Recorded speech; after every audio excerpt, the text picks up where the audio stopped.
One suspect arrested in Mass City stabbing, and UPAWS and MBank team up for a Home Sweet Home adoption event.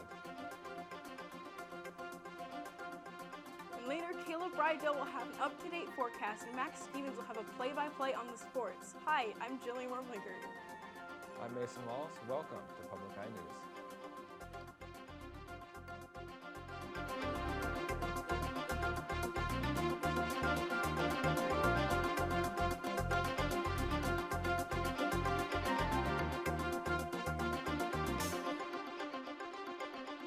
Twenty-three-year-old Waters Meatman is in jail following a stabbing incident in Ontonagon County Monday night. Deputies responded to the incident at Merritt's Travel Center in Mass City at 5:47 p.m. Marcus Bain is being charged with assault with intent to do great bodily harm less than murder or by strangulation, assault with a dangerous weapon, and police officer assaulting, resisting, and obstructing. He is currently in the Ontonagon County Jail without bond, and he is waiting for arraignment in Ontonagon County District Court. Sheriff deputies, conservation officers, and a U.S. Forest Service officer all helped at the scene. And the Upper Peninsula Animal Welfare Shelter is playing matchmaker while love is in the air this Valentine's season. On February 14th from noon until 6:30, you can visit UPAWS to meet cats, dogs, and other critters. You can even adopt your own four-legged furry Valentine. The event is being sponsored by MBank, and all animals are spayed or neutered, up to date on health vaccinations, microchipped, and health inspected. For more information, please visit upaws.org. Throughout Marquette County, significant ice across the UP has played a role in many damages in the area. This includes several drowned power lines, multiple broken traffic stops, and dozens of roads that became flooded. The Marquette Food Co-op was one of the many businesses that lost power during the ice storm yesterday. Marquette County had a full workforce to restore the power outages and to help clear the icy roads. UPCO and BLP helped to restore power by last night. However, the trees continued to fall on power lines, slowing their process. And the Upper Peninsula Power Company and Marquette Board of Light and Power worked to restore power to many locations because of the ice storm that happened yesterday. As of 4 p.m. yesterday, there are between 2,000 and 3,000 MBLP customers without power. The power companies are working hard to restore electric service for their customers. UPCO is also encouraging people to report all downed electric power lines or unsafe conditions that may have resulted from the winter storm that hit the area yesterday. DNR clerks will be out at many fishing spots to interview anglers regarding details of their fishing trips. The interviews will take only a few minutes and will gather critical information used for successful fisheries management. Clerks may even ask to measure and weigh fish and take scale samples to gather biological information. The data collected helps make decisions regarding fishing regulations, habit improvement, and fish stocking needs. Staff can be expected at Saginaw Bay, Lake St. Clair, Marquette, and Little Bay de Noc, to name a few. And Governor Gretchen Whitmer signed an executive directive at the Michigan Press Association's annual luncheon to strengthen the Freedom of Information Act and Open Meetings Act. This will be done by closing loopholes and fostering a more user-friendly process within departments and agencies by using transparency liaisons to facilitate the public's request. Michigan was found to be the least transparent state in the nation after 2015 Center for Public Integrity and Global Integrity study of state ethics and transparency laws and safeguards. Whitmer said, quote, "This is an important step to infuse integrity in governance and earn back public trust," end quote. And stay tuned. After the break, we'll have your national and international news. It began as a great scientific quest. This was not simply some new Arctic expedition. And ended in infamy. I much fear the horrors of our last days here. Talks of cannibalism. An epic story of adventure and abandonment. It would be as if we lost people out into space and then argued whether we could afford to go look for them. The Greely Expedition on American Experience. Wednesday afternoon at 1 on Public TV 13. And welcome back. A southwestern Michigan man who fatally shot 6 strangers while he was picking up passengers for Uber was sentenced today to life in prison with no chance of parole. Jason Dalton, a 48-year-old man, received the mandatory sentence in Kalamazoo County Court. He pleaded guilty to murder and attempted murder just last month. Dalton admitted shooting at 8 people in 3 locations in the Kalamazoo area in February of 2016. Prosecutor Jeff Gidding has said the motive behind the shootings is unknown, and Dalton hasn't explained in court why he randomly shot 8 people. And an Arizona nurse who is charged with sexually assaulting an incapacitated woman was back in court today for his arraignment. Hillary Lane reports from New York. Wearing an orange prison jumpsuit, Nathan Sutherland pled not guilty in court to charges that he raped a 29-year-old patient in his care at Hacienda Healthcare in Phoenix. Staff at the facility was caught off guard when the woman gave birth last December. Mr. Sutherland, just as you and I are, is entitled to due process of law. Mr. Sutherland is entitled to constitutional protections. Nathan Darcy Sutherland. Police arrested the 36-year-old licensed practical nurse after his DNA matched a blood sample from the victim's newborn son. My understanding is that he gave the DNA sample after he found that there was a court order which compelled him to give that. He did not volunteer to give a DNA sample. The victim had been at the facility since she was 3 years old, following a near-drowning incident. Stunned, staff members called 911 when the patient went into labor. One of our patients just had a baby and we just had no idea she was pregnant. In a statement, Hacienda Healthcare officials said Sutherland went through an extensive background check when he was hired and added they are troubled beyond words to think that a licensed practical nurse could be capable of seriously harming a patient. Sutherland remains in jail on $500,000 bond. Hillary Lane, CBS News. Yesterday, New Jersey became the latest state to hike hourly minimum wage to $15 per hour. The bill was signed into law by Democratic Governor Phil Murphy and is expected to be phased in over the next 5 years. New Jersey now joins California, Massachusetts, New York, and the District of Columbia, all with a $15 minimum. Many Republicans and businesses testified during hearings that the higher wage will only increase costs and hurt commerce because people will be laid off and businesses will introduce more automation.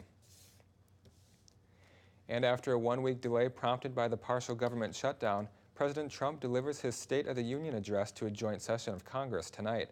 Natalie Brand is on Capitol Hill with details on what you can expect to hear.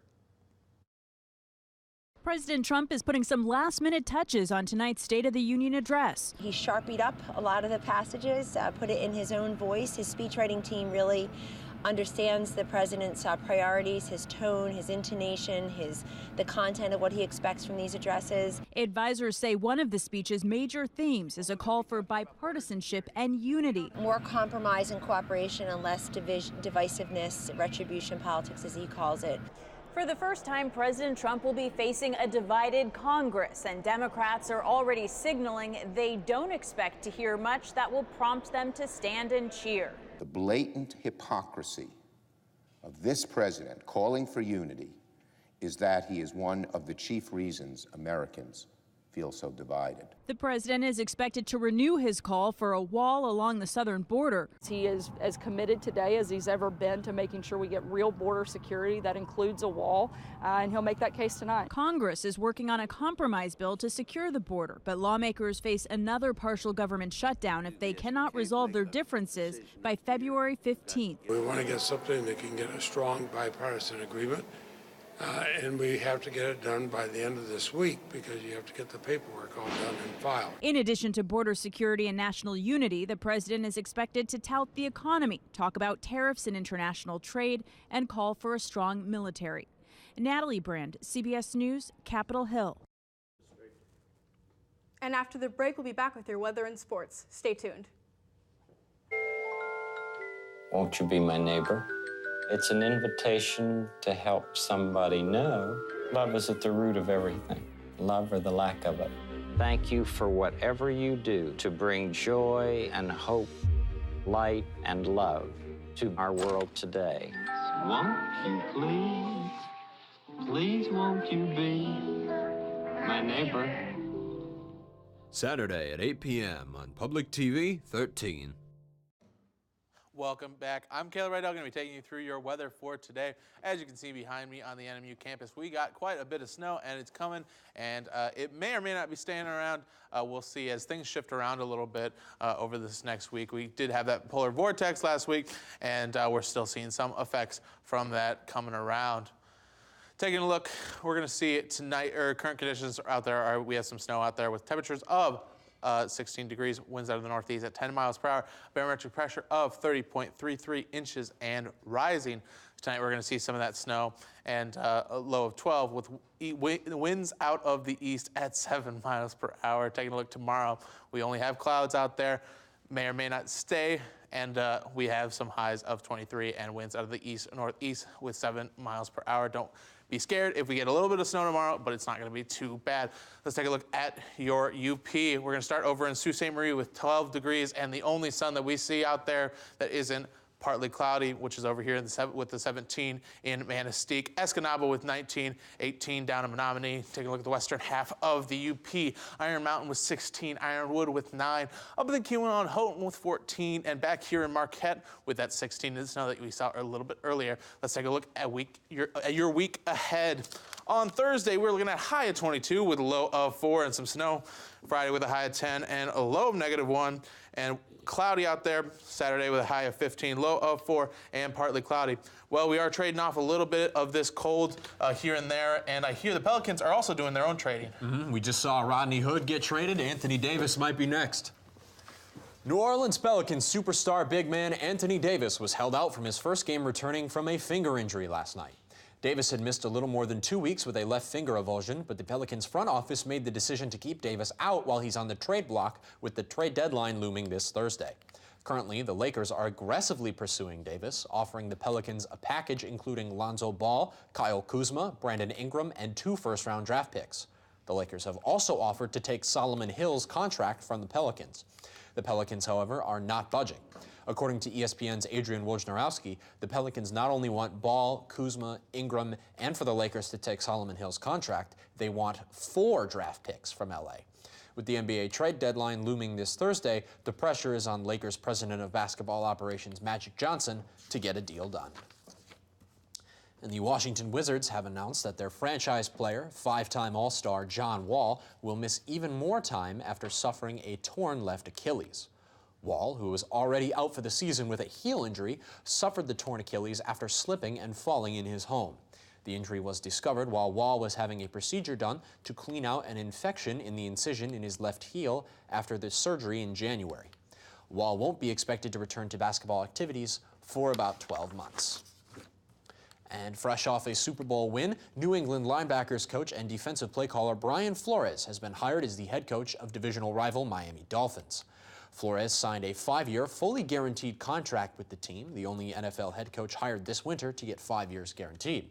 Flores was originally offered the job on January 11th, but had to wait until New England's season had concluded to finalize the agreement with the Dolphins. Flores' staff is expected to include former Lions head coach Jim Caldwell as an assistant, Patriot receivers coach Chad O'Shea as offensive coordinator, and Packers assistant Patrick Graham as defensive coordinator. And now, Jillian, I hear you've got an interesting story for us about a uncomfortable situation, shall we say. If I was the person in this situation, I'd be quite terrified. A college student says she found a man in her closet wearing her clothes. The University of North Carolina Greensboro student heard strange noises coming from her closet in her off-campus apartment on Saturday. The student opened the door to find the man sitting on the floor in her clothing with a bag full of clothes, shoes, and socks. She talked to the 30-year-old man for about 10 minutes, but eventually the man left and went to a nearby gas station where he was eventually arrested by police for breaking and entering.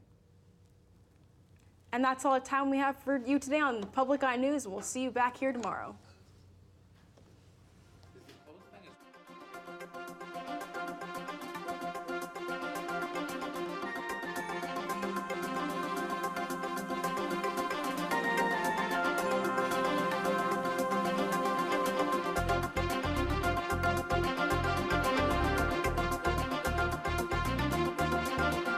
Preceding program was produced in studios located in the Edgar L. Hardin Learning Resources Center by WNMU-TV, Northern Michigan University Public Television.